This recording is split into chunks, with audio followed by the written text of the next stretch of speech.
অনেক দিন আগের কথা, এক নির্দয় ও মূর্তি পূজক রাজার শাসনামলে কিছু যুবক ছিল যারা এক আল্লাহর উপর বিশ্বাস করত। তারা ছিল ধার্মিক, সৎ ও সাহসী। সেই সমাজে সবাই মূর্তি পূজা করত এবং আল্লাহর ইবাদতকে তারা অপরাধ মনে করত।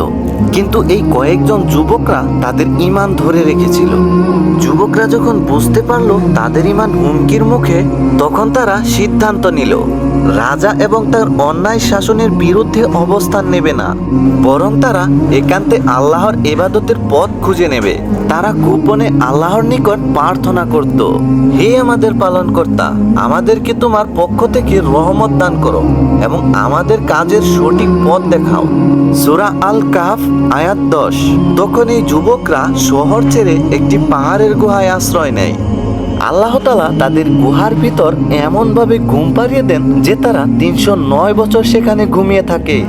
এই দীর্ঘ সময় তারা ঘুমিয়েই কাটিয়ে দেয়, আর বাইরের জগতের অনেক কিছুই বদলে যায়। এ ব্যাপারে আল্লাহ তাআলা বলেন, আমি তাদের গুহায় বহু বছর নিদ্রায় রেখেছিলাম। সূরা আল কাহফ আয়াত 11। সেই যুবকদের সাথে একটি কুকুরও ছিল। তাদের কুকুরটিও গুহার মুখে পা ছড়িয়ে বসেছিল এবং কি কুকুরটিও তাদেরকে পাহারা দিচ্ছিল। 309 বছর অতিক্রম হওয়ার পর আল্লাহ তাদের জাগিয়ে তোলেন। ঘুম থেকে উঠে তারা ভাবতে লাগলো হয়তো তারা একদিন বা তার কিছু কম সময় ঘুমিয়েছিল। তখন তাদের মধ্যে থেকে একজন বলল, চলো আমরা খাবারের জন্য একজনকে শহরে পাঠাই। তখন তাদের একজন রূপার মুদ্রা নিয়ে শহরে গেল খাবার কিনতে। কিন্তু সব থেকে আশ্চর্য বিষয় হচ্ছে, সে বাজারে গিয়ে দেখলো সব কিছু বদলে গেছে। তার হাতে থাকা পুরনো কয়েন দেখে সবাই অবাক হয়ে গেল। তখন সকলেই জিজ্ঞাসা করলো, হে যুবক, তুমি এই কয়েন কোথায় পেলে? যুবকটি বুঝতেই পারলো না যে সে 309 বছর পরের জামানায় রয়েছে। তখন যুবকটি জবাবে উত্তর দিল, এটা তো আমাদের মুদ্রা, আমরা তো কালকেই মাত্র আমাদের শহর ছেড়ে চলে এসেছি। তখন ওখানে থাকা মানুষগুলো সবাই হতভম্ব হয়ে যায়। যুবকটি বলল, আমি একা না, আমার সাথে আমার সঙ্গীরাও আছে। তখন সেই যুবককে সেই জামানার রাজার কাছে নিয়ে গেল। বর্তমান সময়ের রাজা ছিল খুবই ভালো। রাজার কাছে নিয়ে যাওয়ার পর বিস্তারিত ঘটনা সেই রাজাকে জানানো হলো।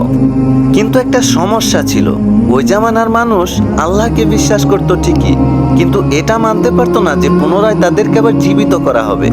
কিন্তু একটা বিষয় তারা খুব ভালো করেই জানতো, শত শত বছর আগে কয়েকজন যুবক উধাও হয়ে গিয়েছিল।